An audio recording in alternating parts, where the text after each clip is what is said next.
All right, everyone. So like I said before, I'm not real tech savvy. I did just try and post a live on Instagram. I don't know if I just don't know what I'm doing or if I didn't wait long enough. But here's a quick recap. Today is Tuesday, April 26th. Approximately 6.5 weeks until the Hot Rod Power Tour. So my original plan was to get the 55 wagon ready, and I had to admit that plan A was not going to work. Plan B, my 69 Fairlane, is going to be the vehicle that we're using, which I pretty much expected because the car I registered was the Fairlane. I was just hoping I'd have the wagon done in time. So with that being said, this week I'm going to have a twofer for videos.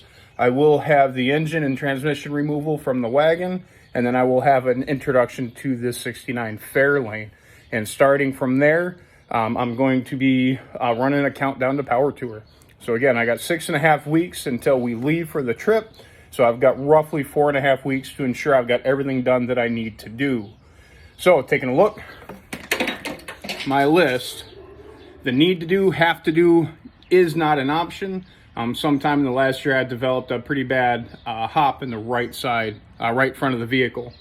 So I'm going to determine if that's a tire balance issue, if that's something with the suspension. I've already bought all the pieces to completely rebuild the front end. Tonight I'm going to do a tire swap left to right, see if it follows it.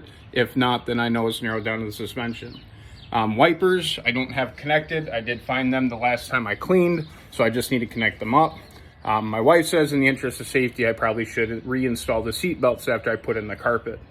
The things that I should do, the driver's window is not quite on track, and with this older style, it's not a matter of just bolting something in. I've got to clean out the track, reseal it, and with the convertible and the little quarter window, you do have to adjust that a certain way, otherwise it doesn't roll up and down. The rear window, this one we can see, has started to separate over time, so I need to see what I can do about sealing that up just in case we do get rain on the trip. I do have a little minor coolant leak once I did the intake swap. It is not leaking while I'm driving. It is not leaking under pressure, but after I drive it and park it, it does leak a little bit right around the thermostat housing. So I will probably pull the thermostat off, pull the housing off, pull the intake off, reseal all that, make sure I'm in a good spot. Originally, the oil drain plug does leak. Unfortunately, the only way to really fix that is to replace the oil pan, which you do have to jack up the engine a little bit to do. I was always under the impression if I were ever going to do that, then I'd just go ahead and do my 351 swap while I've got the engine out anyway. So we'll see how far I get on that. It's not so bad. I only have to add a quart, maybe a season. But again, doing a full couple 1,000-mile road trip's a little bit different than driving it just a couple miles here and there around the block. I do have the 3-speed column shift manual transmission. That mount does have some play. I have bought a new mount. I've probably had it for about 3 years now, just haven't got it put in. The things I would like to do before the trip, I would like to put a center speaker in. I do have a pair of speakers in the kick panels and they're all right. Again, just for cruising around town. I do have a spot in the dash. Let's see if I can aim that correctly, where I can put a center speaker in. And then I'm trying to figure out what I can do for the rear speakers. Driving with the top down, the sound doesn't go very well. I have replaced the rear shocks. I do want to place the front shocks. Part of my upgrade, I do plan on putting a manual transmission in. So I switched the seats out to buckets, which you'll see in my introduction. I do have a console to fit between. So I need to decide if I'm going to get that floor shift done before we leave or not. Also, the seats I have, I think, are for a Galaxy. They're a little bit wide and the console doesn't fit the way that I'd like them to. So I've got a couple other seat options I'm going to look at. In that console, I'll find a way to put a cup holder in it because I like my coffee.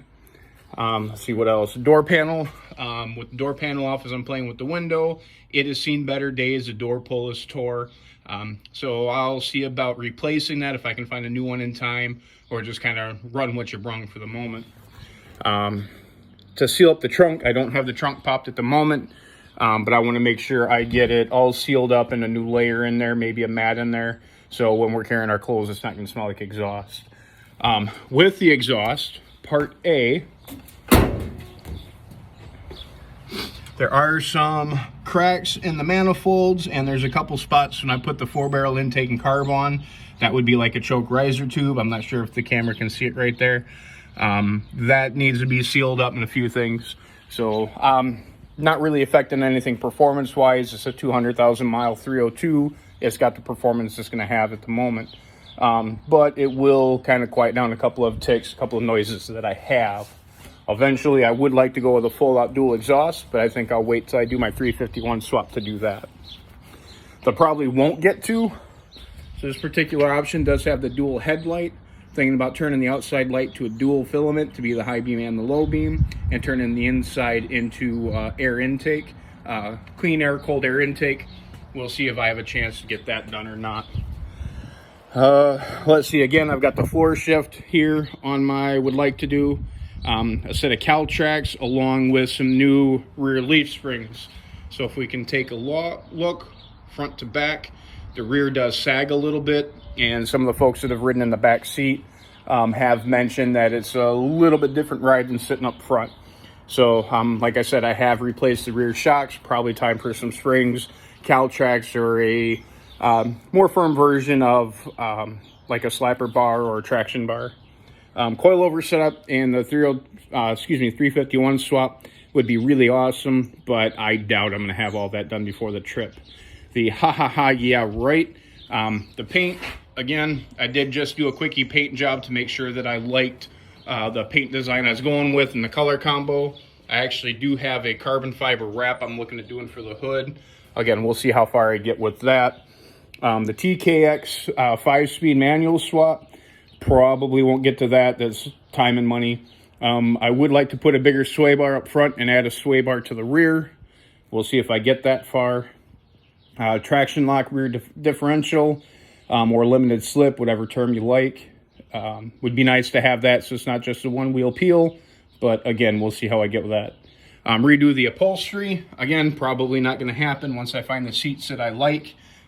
They have seen better days. With the need to do, as I forgot to add originally, again, I'm going to be working on the front end. I'm probably going to be switching out all the front end components. I'll need to make sure I get an alignment done, and whether I need it or not, I'm going to have the front tires looked at for a balance. One of the things I did when I bought the vehicle is I've got offset tire sizes, so I've got larger in back than I do in front, and they're directional tires. So can't really do a traditional rotate. The best I can do is do a dismount and a remount on the same axle to flip them side by side. I've got maybe 200 miles on these since I put them on with the wheel and tire kit as well as the Willwood brake package. So I don't think I'm in need of a tire rotation yet, depending on how my alignment has been. So that is my list for the next, we'll call it 4.5 weeks and see how I get. My list a la Roadkill and David Freiberger. I doubt you watch these, but thank you very much for everything you do and the inspiration you do on the off chance you happen to see this. So that is my quick update for today. Like I said, there will be a twofer hopefully this week for actual videos put out. I do have them recorded. I'm just working my magic on the little bit of video design or video whatever to have it be a little bit better than just my mindless ramblings that you're getting on here. So again, as always, thank you for watching. Thank you for keeping up. Any comments, any questions, feel free to throw those down and I will respond to what I get. Thanks again.